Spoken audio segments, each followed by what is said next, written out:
இந்த உலகத்துல பிறந்து ஞான நிலை அடைந்த அத்துணை ஞானியர்களுக்கும், ஞான நிலைய அடைய காத்திருக்கும் அத்துணை ஞானியர்களுக்கும் என்னோட பணிவான வணக்கங்களை நான் தெரிவிச்சுக்கிறேங்க. இப்ப நான் உங்ககிட்ட ஒரு கேள்வியோட ஆரம்பிக்கிறேங்க. இப்ப நீங்க என்னைய பாக்குறீங்க, நான் உங்களைய பாக்குறேன். நமக்கு நடுவுல ஒரு டேபிள் இருக்குன்னு வச்சுக்கோங்களேன். அந்த டேபிள் மேல ஒரு சிகப்பு ரோஜா இருக்குது. இப்ப நான் உங்ககிட்ட அந்த ரோஜா என்ன கலர் அப்படின்னு கேட்டா நீங்க என்ன சொல்வீங்க? என்ன கேள்வி இது, சிவப்பு தானே அது அப்படின்னு சொல்வீங்க. சரி, நானும் சிவப்புன்னு தான் சொல்லுவேன். அதனால நம்ம ரெண்டு பேரும் ஒரு முடிவுக்கு வந்துருவோம். ரோஜா சிவப்பா இருக்கு, ஆனா அந்த இடத்துல தான் ஒரு மிகப்பெரிய ஒரு மாற்றமே ஆரம்பிக்குதுங்க. ரோஜா சிவப்பா இருக்குதா, இல்ல நம்முடைய கண்களும் மூளையும் அதை சிவப்பா அனுபவிக்குதா? இந்த கேள்விய நல்ல ஆழமா யோசிச்சு பாருங்க. அதாவது ரோஜா சிவப்பா இருக்குதா, இல்ல நம்முடைய கண்களும் மூளையும் அதை சிவப்பா அனுபவிக்குதா? இந்த ரெண்டுக்கும் நடுவுல இருக்கிற வித்தியாசத்தை நீங்க புரிஞ்சுக்கிட்டீங்க அப்படின்னா அதுக்கப்புறம் இந்த உலகத்தை பழைய மாதிரி பார்க்கவே முடியாது உங்களால. சரி, ஒரு சின்ன கற்பனை பண்ணுவோமா? அதாவது இப்ப இருக்கிற இதே ரூம், ஒரு டேபிள், அதுக்கு மேல சிவப்பு ரோஜா. இப்ப நீங்க நான் மட்டும் இல்ல, இப்ப சில விருந்தாளிகளையும் இப்ப நம்ம கூப்பிட போறோம், சரிங்களா? முதல்ல ஒரு நாயை நம்ம கூப்பிடுவோம். அதுகிட்ட நாங்க பாக்குற உலகத்தை தான் நீயும் பாக்குறியா அப்படின்னு கேட்டா பதில் என்ன தெரியுமா? இல்ல அப்படின்னு தான் அந்த நாய் உணரும்.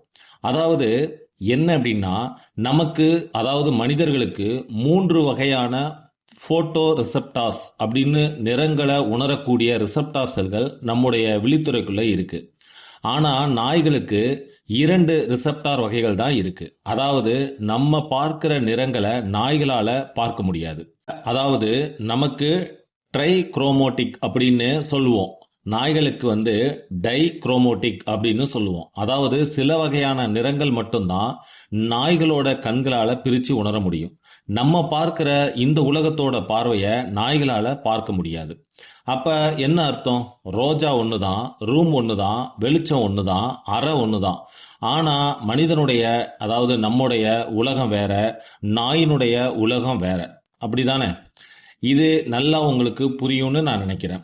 இப்ப நான் அடுத்த ஆளை கூப்பிடுவோம். இப்ப ஒரு தேனியை கூப்பிடுவோம். அந்த தேனி நம்ம கண்ணுக்கு தெரியாத அல்ட்ரா வயலட் பகுதியில் உள்ள சில விஷயங்களையும், அதுக்கப்புறம் சில நம்மளோட கண்களுக்கு புலப்படாத விஷயங்களையும் தேனீக்களால உணர முடியும் அப்படின்னு அறிவியல் நிரூபிச்சிருக்கு. இப்ப இந்த விஷயம் எதை காட்டுது அப்படின்னா, இப்ப நம்ம ஒரு பூவை பார்க்கிறோம்னு வச்சுங்களேன், நம்ம பார்க்காத சில நுட்பமான விஷயங்களை அந்த பூவிற்குள்ள தேனியோட பார்வையில படுது. இப்ப அதாவது இத நல்லா யோசிச்சு பாருங்க. நம்ம பார்க்கிற அந்த பூவோட தரம் வேற, தேனி பார்க்கிற அந்த டீப்பான விஷயங்கள் வேற. அதாவது நம்ம கண்களுக்கு படாத விஷயங்களை அந்த தேனியால உணர முடியும். அப்ப நம்ம பார்க்கிற உலகம் வேற, இந்த தேனி தன்னோட கண்களால பார்க்கிற உலகம் வேற, அதோட அனுபவமும் வேற. அப்ப நான் இன்னொருத்தரை அழைக்கிறேன். அதாவது மான்டிஸ் ஷ்ரிம்ப் அப்படின்னு சொல்லுவாங்க. அதாவது இது கடல்ல வாழுகிற ஒரு வகையான உயிரினம். இது இந்த இறால் இருக்கு பாத்தீங்களா, அது மாதிரியான ஒரு தோற்றம் கொண்ட உயிரினம். இதுக்கு பாத்தீங்கன்னா கிட்டத்தட்ட நம்மளோட கண்கள்ல எப்படி 3 ரிசப்டார்கள் சொன்னேன் இல்லையா, அதை போல 12 வகையான போட்டோ ரிசப்டார்கள் அது அந்த மான்டிஸ் ஷ்ரிம்ப் அப்படிங்கிற அந்த உயிரினத்தோட கண்களுக்குள்ள இருக்கு. அது நம்ம பார்க்காத பல விஷயங்களையும் அதால உணர முடியும். பல விஷயங்கள் உணர முடியறதும் கூட இல்லாம இது கடலோட நீளத்தையும் அளக்க முடியும்னு அறிவியல் சொல்லுது. எப்போதுமே நம்ம பார்க்கிற உலகம் மட்டும்தான் நமக்கு உண்மை அப்படின்னு நாமளும் அதை நம்பிடுறோம். ஆனா இங்க ஒரு நாயா இருந்தாலும் சரி, ஒரு தேனியா இருந்தாலும் சரி, அல்லது அந்த கடல்ல வாழுகிற உயிரினமா இருந்தாலும் சரி, அதது பார்க்கிற அந்த உலகங்கள் வெவ்வேறாகத்தான் இருக்கு. இது உங்களுக்கு புரிஞ்சிருக்கும்னு நான் நினைக்கிறேன். இப்ப இதை போலவே நம்ம ஒரு பாம்பு எடுத்துக்குவோம். அந்த பாம்பு இருட்டில் இருக்கு, ஒரு எலி போகுது. நீங்க அங்க இருந்தீங்க அப்படின்னா அந்த எலி உங்களோட கண்களுக்கு இருட்டா இருக்கிறதுனால சரியா தெரியாது. ஆனா அந்த பாம்புனால அந்த எலிய நல்ல சிறப்பா பார்க்க முடியும், அதை துரத்தி பிடிக்கவும் முடியும். அது எப்படி அப்படின்னா, அதோட இன்ஃப்ராரெட் சென்சிங் அப்படின்னு அதோட கண்கள்ல இருக்கு. அதாவது நம்மளோட உடம்புல இருந்து வெளிப்படக்கூடிய வெப்பம் இருக்கு பார்த்தீங்களா, அந்த வெப்பத்தை வச்சு உணரக்கூடிய திறன் அந்த பாம்போட கண்களுக்கு கொடுக்கப்பட்டிருக்கு. அப்ப அந்த பாம்பு பார்க்கிற உலகம் வேறையா இருக்கு. அதை போல தான் இப்ப ஒரு பறவையை எடுத்துக்கங்க. அந்த பறவையும் பூமிக்கு மேல பறந்து போகுதுன்னு வச்சுங்களேன்.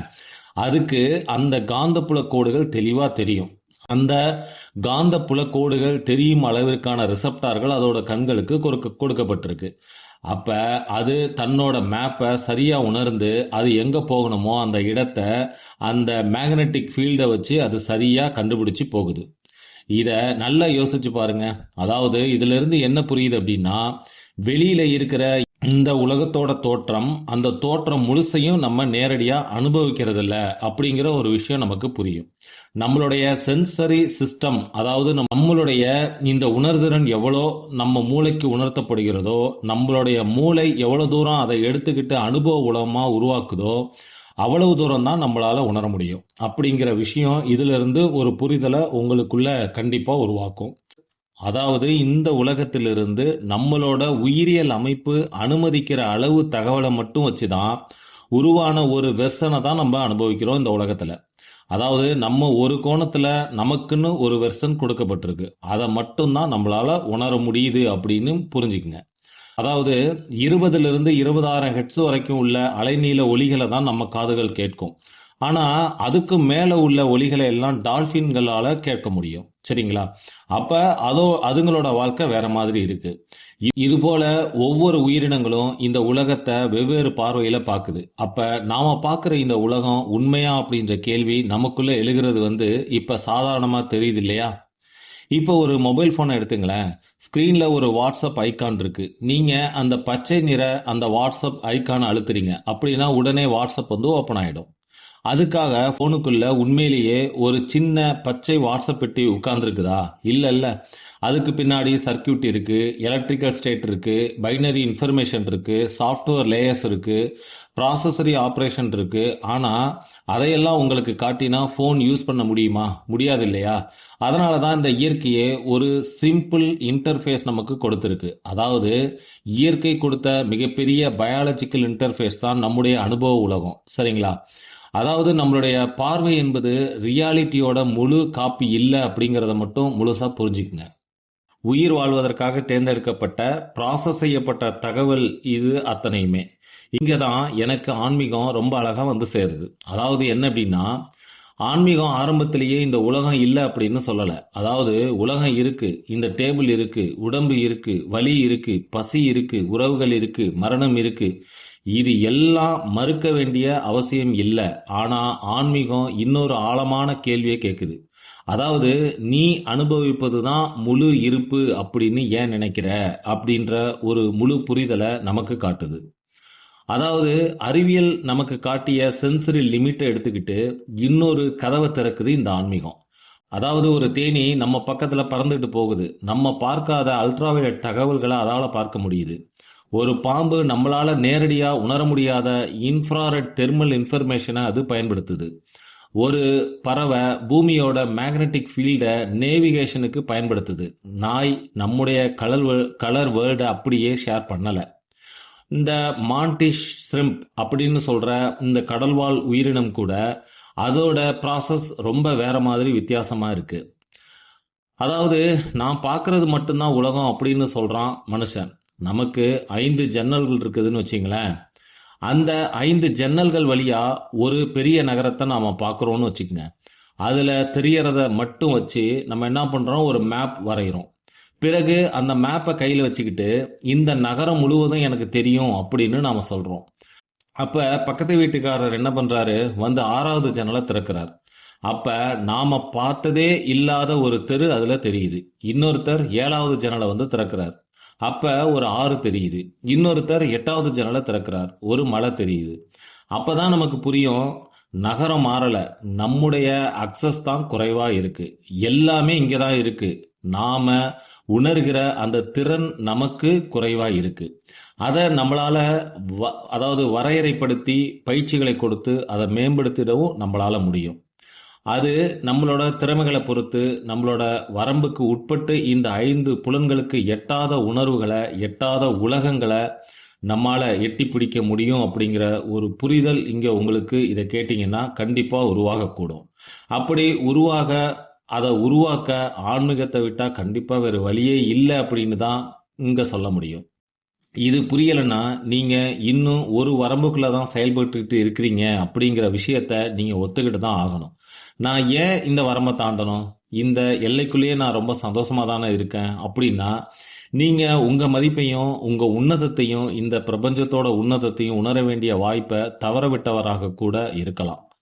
ஒரு மிகப்பெரிய காட்டுக்குள்ள இரவு நேரத்தில் நீங்கள் தனியாக நிற்கிறீங்கன்னு வச்சுக்குவோம். அங்கே இருக்கிற இருட்டு ஒரு அமைதி இருக்கும்.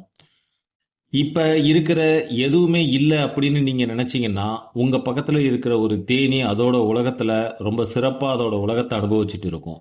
ஒரு இன்ஃப்ராரெட் சென்சிங்குடன் இருக்கக்கூடிய பாம்பு இருந்துச்சுன்னா அதோட உலகத்தில் சிறப்பாக அதோட உலகத்தை அனுபவிச்சுட்டு இருக்கும். ஒரு பறவை இருந்துச்சு அப்படின்னா அதோட உலகத்தில் அது சிறப்பாக அனுபவிச்சுட்டு இருக்கும். அப்போ அதே இடம்தான், அதே நேரம்தான், அதே பிரபஞ்சம்தான். ஆனால் ஒவ்வொரு உயிருக்கும் வேறு வேறு உலகம். ஆனால் அந்தந்த உயிரினம் அதற்கு உள்ள அனுபவத்தில் அதற்கு கொடுக்கப்பட்ட திறமைக்கு தகுந்தாற் போல வாழ மட்டும்தான் தெரியும். மனுஷன் மட்டும்தான் கொஞ்சம் முயற்சி எடுத்தான் அப்படின்னா எல்லாமாகவும் வாழ முடியும். எல்லா திறமைகளையும் ஒரு சேர நமக்குள்ள கொண்டு வர முடியும். அதாவது நமக்கு கொடுக்கப்பட்ட 5 புலன்களும் சரி, மற்ற விஷயங்களும் சரி, ஒரு குறிப்பிட்ட விதத்தில் இயங்குகின்ற ஒரு கதவு. அந்த கதவை எப்போ நம்ம உடைச்சி வெளியே வரோமோ, அந்த உடைச்சி வெளியே வரப்போ தான் நமக்கு பல உண்மைகள் புரியும், பல விஷயங்கள் தெரியும். அப்படி உடைக்கும் தைரியம் மனிதருக்குள்ள ஆழ்ந்து ஒளிந்து கிடக்கு. அதை அவனுக்கு அடையாளம் காட்ட எத்தனையோ ஆன்மீக விளக்குகள் சுடர்விட்டு எரிந்து கொண்டுதான் இருக்கு. அந்த வெளிச்சம் தெரிய ஆரம்பிச்சிருச்சு அப்படின்னா அப்போ உங்களுக்கு அந்த உண்மையோட ஆழம் எவ்வளோ, அதில் உள்ள விஷயங்கள் எவ்வளோ அப்படின்ற அந்த உணர்வே அப்போ தான் உங்களுக்குள்ள பிறக்கும். அப்போ அந்த கேள்வி உங்களுக்குள்ள பிறந்துருச்சு அப்படின்னா அப்போ ஆன்மீகம் வெறும் நம்பிக்கை அப்படிங்கிற விஷயம் உங்கள்கிட்ட இருந்து விடை பெற்று போயிடும். சரிங்களா?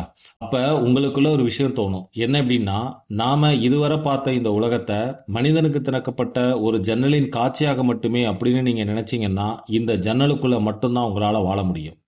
இந்த ஜன்னலை தாண்டி வர வேணும் அப்படின்னு உங்க ஞானத்தை விரிவடைய செஞ்சீங்க அப்படின்னா, நீங்க பார்க்கிற உலகமும் நீங்க பார்க்கிற இந்த விஷுவலும் வேற மாதிரியான ஒரு உணர்வையும் வேற மாதிரியான அனுபவங்களையும் வேற நிலைகளையும் கண்டிப்பா உங்களுக்குள்ள உணர்த்தும்.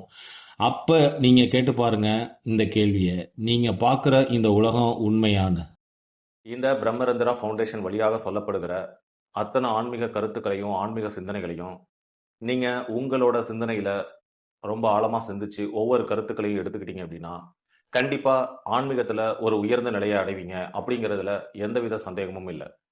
அதனால் தொடர்ந்து பதிவை பாருங்கள். கண்டிப்பாக ஒவ்வொருத்தருமே இந்த உலகத்தில் சிறந்த நிலையை அடைவதற்குரிய சாளரத்தை தான் நம்ம மனித பிறவியாக எடுத்து வந்திருக்கிறோம். இந்த மனித பிறவி அடுத்த நிலையை அடைவதற்குரிய முயற்சிகளையும் சிந்தனைகளையும் நம்ம தலைத்தோங்க செய்வோம். ஆனந்தம் பெருகட்டும். நன்றி.